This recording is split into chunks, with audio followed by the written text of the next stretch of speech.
Hello বন্ধুরা, আজকে তোমাদের সাথে আমি বেগুন ভর্তা শেয়ার করব। আমি ফ্রাই প্যানে বেগুন মাঝখানে একটু চিড়ে দিছি বেগুনগুলা। এখন এটাকে ঢেকে দেব, কোনো তেলও লাগাই নিয়ে গায়ে কোনো কিছু না। এখন শুধু ঢাকনা দিয়ে ঢেকে দেব এবং লো ফ্লেমে এটা আবার উল্টাই দেবো। এক পিঠ হয়ে গেলে উল্টাই দিয়ে আবার ঢেকে দেব। তারপর বেগুনগুলা ভর্তা করব কিভাবে সেটা তোমাদের সাথে আমি শেয়ার করব, সঙ্গে থাকুন। হ্যালো বন্ধুরা, বেগুনটা পোড়ানো হয়ে গেছে।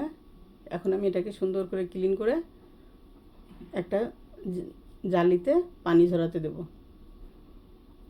সঙ্গে থাকুন বন্ধুরা। এখন এই যে আরও হবে,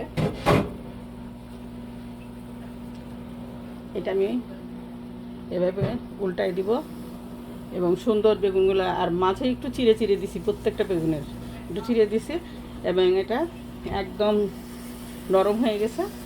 তারপরে ক্লিন করব, কিছুক্ষণ জালিতে রেখে দেবো, সঙ্গে থাকো বন্ধুরা। আজকে বেগুন ভর্তা করব, তাহলে সঙ্গে থাকো বন্ধুরা। এখানে আমি মরিচ পোড়াই রাখছি, আর পেঁয়াজ, ধনিয়া পাতা, সরিষার তেল, লবণ। মরিচটা প্রথমে চটকে নেব একটু সুন্দর করে নেব।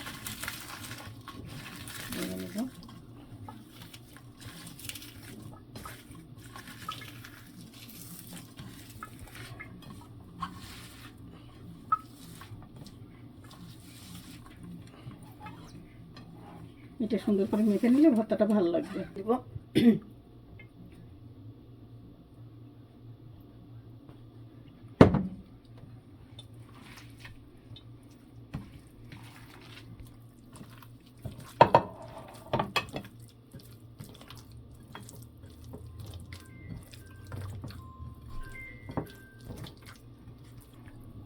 লবণটা একটু কম হয়েছে, আর একটু দিব। বেগুন ভর্তাটা অনেক ভালো লাগে, রুটির সাথেও ভাতের সাথেও ভালোই লাগে এটা আর কি। বন্ধুরা সঙ্গে থাকো, আজকে এ পর্যন্তই। আল্লাহ হাফেজ।